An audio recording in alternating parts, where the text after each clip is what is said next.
Several families in Virgin Lane counting the cost following a major fire there Wednesday morning. Advocacy for women to occupy positions of political power, and chair of the Sexual Offences Legislation Review Committee says a sex offenders registry, while practical, could be a very delicate matter. I am Iduna John Baptist with the Channel 5 News details after this.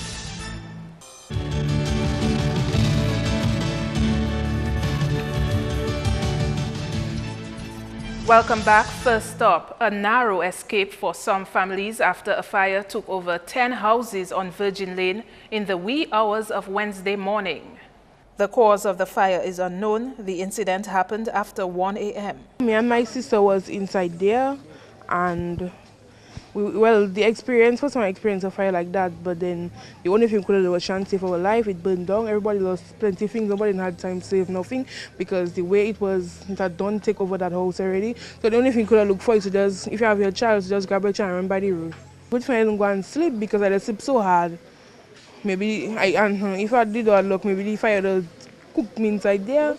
Another woman says she was awakened by a phone call informing her of the fire, causing her and her family to run out of their house. It was really terrible to see that, we started small and we get this far, and then no matter even if it's a small neighborhood, we enjoy living here, and then right now we are left with nothing. At the end of the day, we have our life. We are thankful to God that no one got hurt. We had 10 damaged houses, and we had about 15 people living in the houses because there were adults and children living in the houses.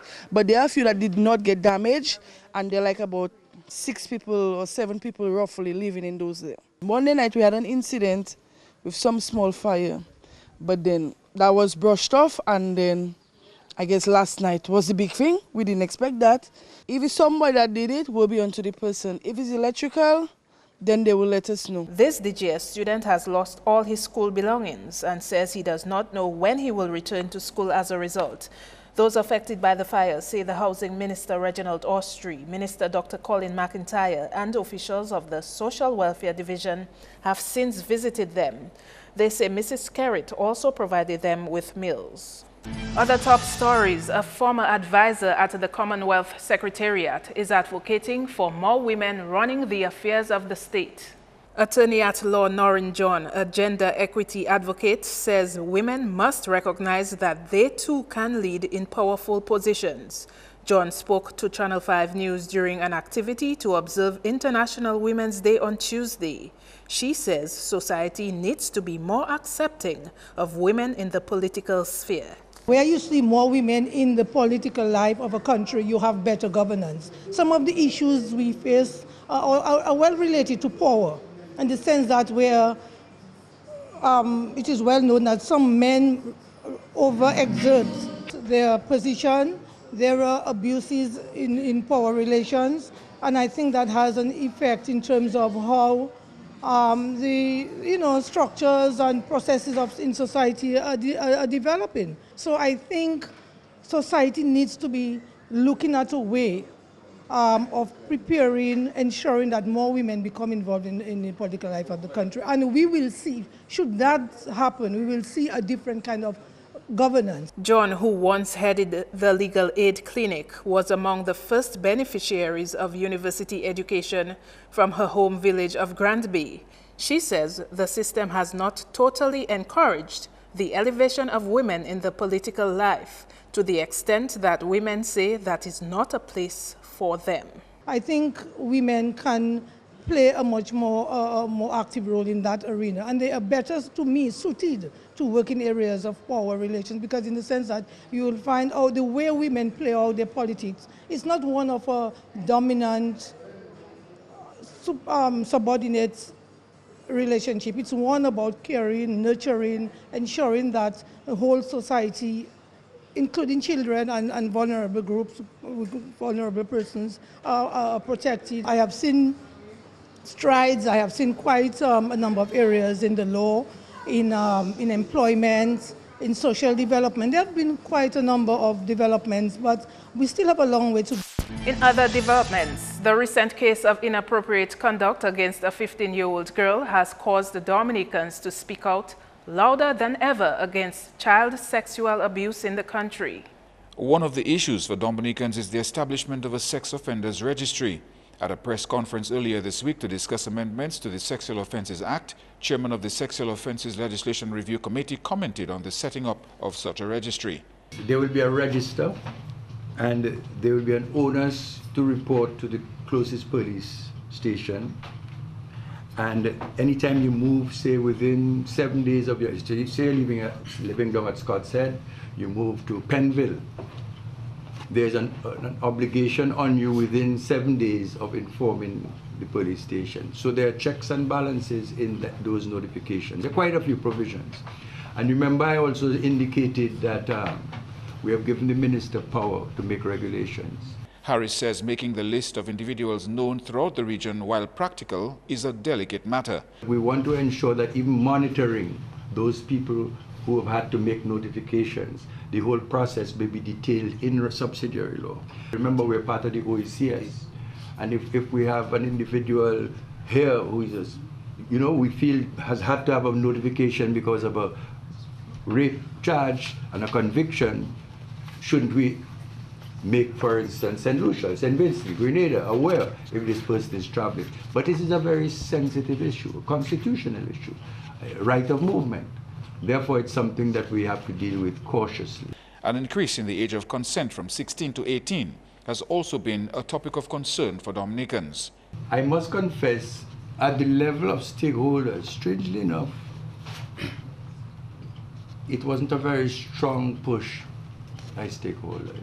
Age of majority is 18. Now you notice even in the Sexual Offences Act, when they they define a minor as someone under 18, but many times you talk about a minor under 16 because you have to make a distinction. That many times we think of the accused as this brutal animal. Well, God bless all of you around the table and all of us. Many times the brutal animals are our friends, so-called. So all I'm saying to you is that remember there is another side of the coin, and therefore we also have to give some thought process to the accused. We could have the best Sexual Offences Act on planet Earth. We have to change our attitudes to sex and sexual abuse. The Sexual Offences Legislation Review Committee had met with stakeholders to garner suggestions on amendments to be made to the Sexual Offences Act of 1998. On to law enforcement now. Police have arrested a man in connection with an armed robbery of Astafan sales agents at Salisbury in broad daylight. The two sales agents were robbed by a masked individual on Tuesday.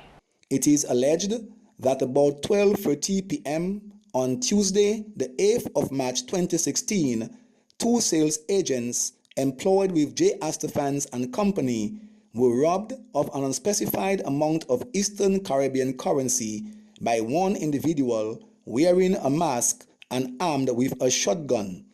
During the incident, one round was discharged, but no one was injured.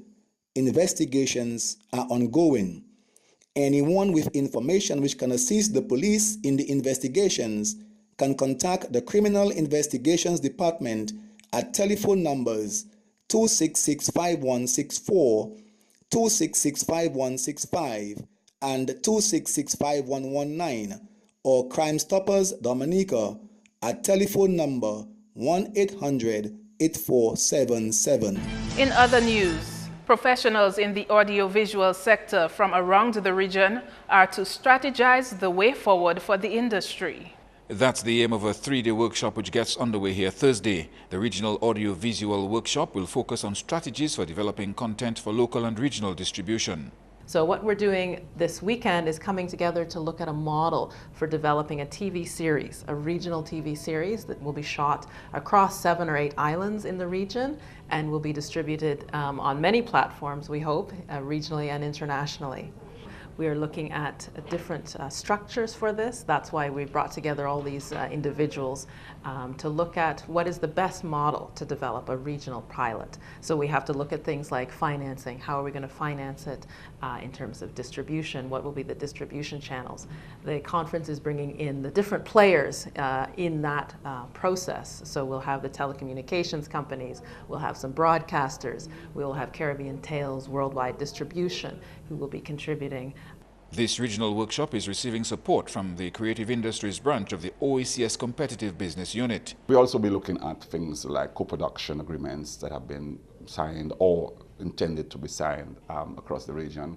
We're looking at collaboration amongst practitioners in the OECS. We're looking at financing plans and budgeting. So it really gives them an opportunity to deepen their knowledge and understanding of some of the fundamentals involved in developing content for media distribution. We're actually going to be looking at a pilot drama serial that is going to be looked at during the workshop. So we're going to spend some time looking at a possible drama series. And Dr. Olin Bully will be doing a presentation on that. I think he has some episodes already. So I don't want to say too much on that. But the idea is for us to hear and to listen to what Olin is presenting, and then the group will have an opportunity for it to review the work and to see how we can move forward on that. The workshop will engage approximately 20 participants from 8 countries. You're watching Channel 5 News. Coming up, women from around the world engage students in the North on caring for the environment. Stay with us.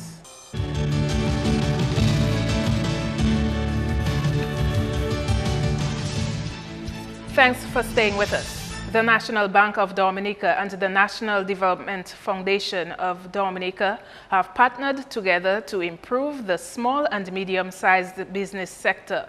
This goal will be realized through a loan agreement between the two institutions.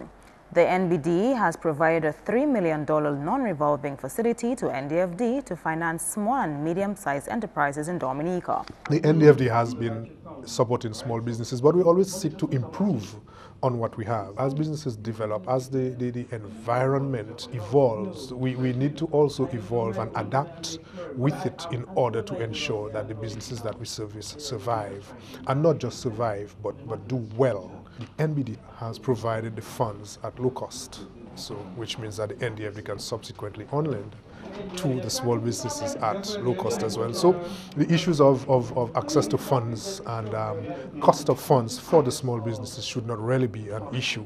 So you essentially have a win-win-win situation. So the NDFD wins, the NBD wins, and ultimately the small businesses, the entrepreneurs win in the process. The NBD sees this partnership as a means of growing the local economy in Dominica. So the question was, what is NBD doing to grow the local economy? Okay? And we thought about it, and the thing was, okay, if we're going to grow the economy, we have to target the engines. About a year ago, NBD embarked on an outreach program to meet with the micro and small business entrepreneurs across the island, because NBD wanted to know how it could better serve that sector. And so we needed to find a suitable partner who could help us to reach out to that sector. And therein, NDFD came in. We identified NDFD because NDFD already has a technical support unit within its structure. The hope is that small and medium-sized businesses in Dominica will improve their quality and gain access to wider markets. Access non-traditional markets, access markets outside of Dominica, the Caribbean, the wider world, the Dominican diaspora. These are markets that exist, and we can access them by providing the top quality products and services. The entrepreneurs will then create jobs, create products that we can hopefully export, and bring in foreign exchange. They will create employment. So that will be down to the benefit of everybody. In education, a regional expert is making a case for Dominica to effect legislation to push technical and vocational education and training. This as a Ministry of Education TVET Industry Linkage Forum kicked off Wednesday with the support of the Caribbean Association of National Training Authorities, CANTA. Chairman of CANTA, Dr. Wayne Wesley, told the opening ceremony Dominica can adopt existing models to facilitate training of youth to make them employment ready. One such example is in Jamaica. What they did was to establish a 3% levy on the employer's payroll. So if your payroll so happens to be $20,000 this month, you pay a 3% levy on that $20,000 that goes towards the training of the human resource within that country. And, ministers, it doesn't go to the consult fund. It is a dedicated fund for the development of the human resources in the country. And in turn, us at the Heart Trust NTA make sure that the human resource, the training that is required by industry, we provide that training. Dr. Wesley says a revised regional TVET strategy formulated by Kantar will also put the wheels in motion to ensure certification of the workforce. We need to establish legislation to provide secure funding. I just gave you the model from Heart Trust NTA. There are different models. It is important that we, as a country, Dominica that is, but in my particular instance, I'll say us as a region, make sure that the human resource within the region is adequately prepared to take advantage of the various opportunities that will occur within this region. In related news, the Education Minister agrees Dominica's workforce needs to be retooled to meet current labor market requirements. He says this will allow trained, skilled people to attract equal consideration for opportunities throughout CARICOM. We now have a TVET secretariat, and this is one of the objectives that we have worked over time in achieving. So I'm thankful that we now have a TVET secretariat, which has been mandated and is expected to fine-tune the arrangements for collaboration with the schools and the CXC to deliver the CVQs to students at our various schools. The awarding of Caribbean vocational qualification will not just go to high school students. Skilled workers will also benefit from training to obtain CVQ certification from the local TVET secretariat. The secretariat will also fine-tune the arrangements for collaboration with industry, TVET institutions, and Kantar to deliver CVQs to practitioners in the workforce. And this is of utmost importance for us. Because while we speak, there is need for addressing the issue of retooling our workforce to meet the current market requirements. A calendar of activities to celebrate Francophone Month has officially been launched. The Ministry of Education teamed up with the National Francophone Commission to organize events in celebration of Francophone Month during March. The learning of another language is part of the national curriculum, and it is particularly fitting that efforts are being made in the primary system to encourage students to learn French. We are geographically located between two French islands, Guadeloupe and Martinique. And I should mention that French is being taught at 90% of our schools. Recently, I think it was last month or January, we signed another agreement with the French island of Martinique. And since the very first agreement, we've had over 100 teachers being trained in teaching French at our schools. Among the activities for the month of March are French exhibitions at secondary and primary schools around the island, a primary school's French festival, and a French cooking competition. This year, we will be celebrating the French Week from March 14th to 20th, 2016. Schools will be having French assemblies throughout the week, and exhibitions will also be held at the various primary schools, showcasing the work of the students. The primary school's French festival will be held on Wednesday, 16th March from 10 a.m. at the Goodwill Primary School. A French spelling bee competition will culminate the day's activities, where over 15 schools will participate. 6 young girls were sashed ahead of the Mademoiselle Francophonie pageant scheduled for 19th March. Doreen Joseph of the Goodwill Primary School won the pageant last year. International Francophone Day will be celebrated on 20th March. Andrea Louis, Channel 5 News. Finally, a team of environmental enthusiasts from around the world started a conversation on environmental protection with primary and high school students from the North on Wednesday. The women from England, Germany, Canada, Norway and the USA, some of whom are data analysts, artists and marine scientists, are seeking to raise awareness about the dangers posed by the indiscriminate dumping of plastic in the ocean. Their goal is to engage students on their current tour through the Caribbean. X-Expedition is a series of all-female voyages around the world. Their mission is to expose the plastics and toxic substances in the ocean, as well as those in our own bodies. They highlight the interaction between humans and the environment and how we need to care for the oceans, the lifeblood of the planet. I'm actually a filmmaker, so I actually signed up for the first X-Expedition. We crossed the Atlantic Ocean, and I came on board Sea Dragon as the filmmaker for that. So we made a documentary about our trip and about the mission, and I'm really passionate about human-environment interaction, social environmental responsibility, so I was really passionate about creating a film that would help to share what we're trying to do with the rest of the world, and then I've just continued to be involved because it's such an important mission, and it's really wonderful to work with so many different people, both on the boat in terms of our amazing crews of women, but also here on the ground, meeting so many amazing people who are already doing so much and see how we can help achieve more. How much do you want to impart to the students who are here from different schools? Yeah, I mean, really what this is, it's about starting that conversation, starting to sort of create awareness that plastic is making its way out into the environment, out into the ocean, and that it doesn't actually disappear. What happens is it just breaks smaller and smaller over time to the point where we can't see it, and animals are ingesting this plastic.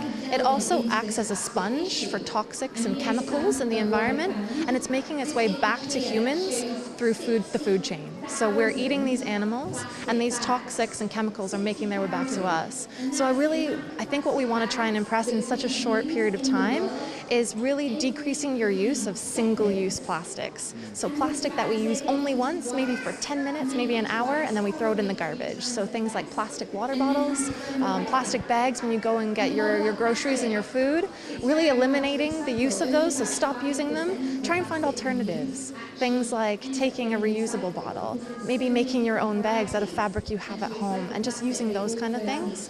And just being aware of your behaviors. There's so much that everybody can do, and we are all a part of the solution. X-Expedition Caribbean is actually a whole month in total. So core crew have been on the boat since the 18th of February. So we started in Trinidad and sailed through to Barbados and then up to St. Lucia. And then that crew left, and we actually got replaced with this crew, so they flew in from all over the world and met us in St. Lucia, and we just sailed overnight to Dominica, and then we're going to go on to Antigua. We leave tonight at midnight. Wednesday's event, which took place at the Portsmouth Market, was organized by the Community Watch Group of Portsmouth. That's news. Your sports highlights next with Kenny Williams.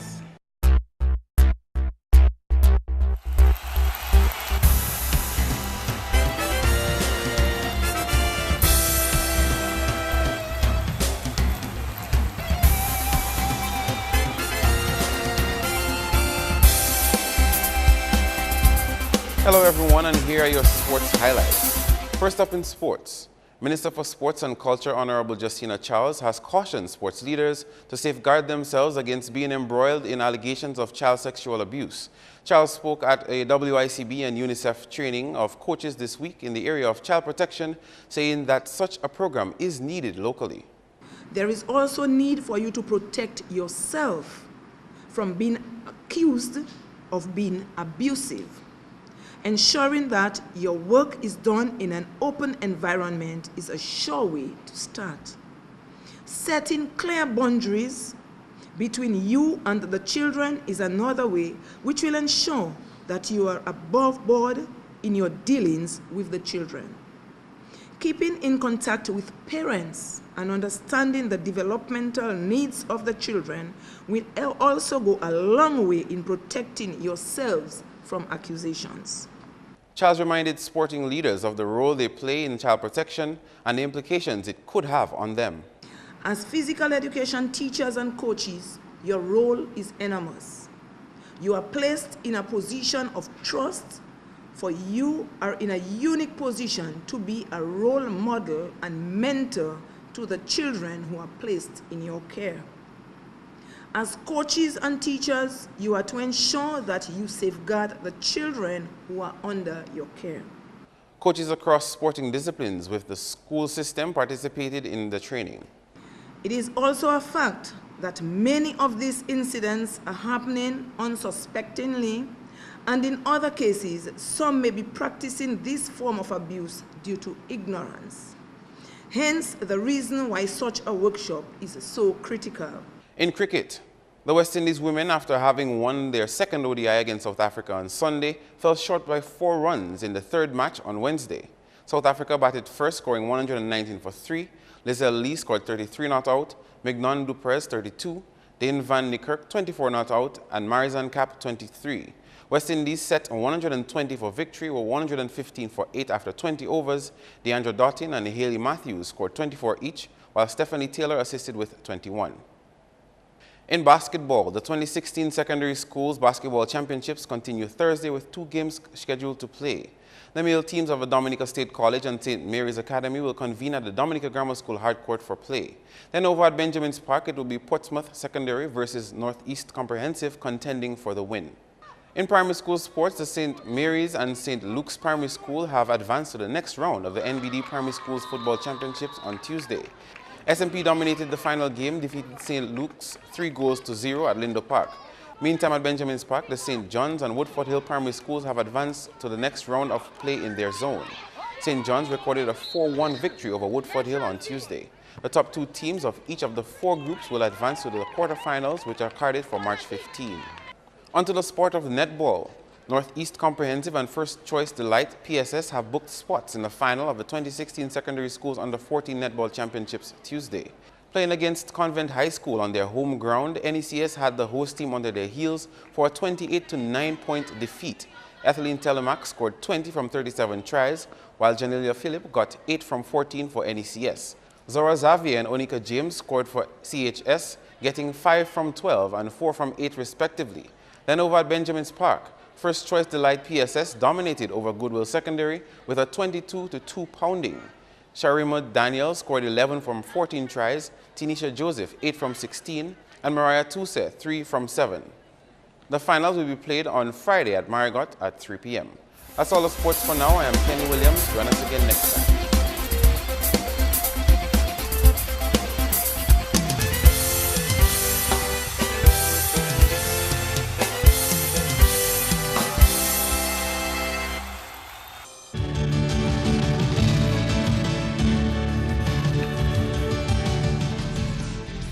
Up next, a look back at the untimely passing 20 years ago of one of Dominica's best-loved politicians. Flashback is next.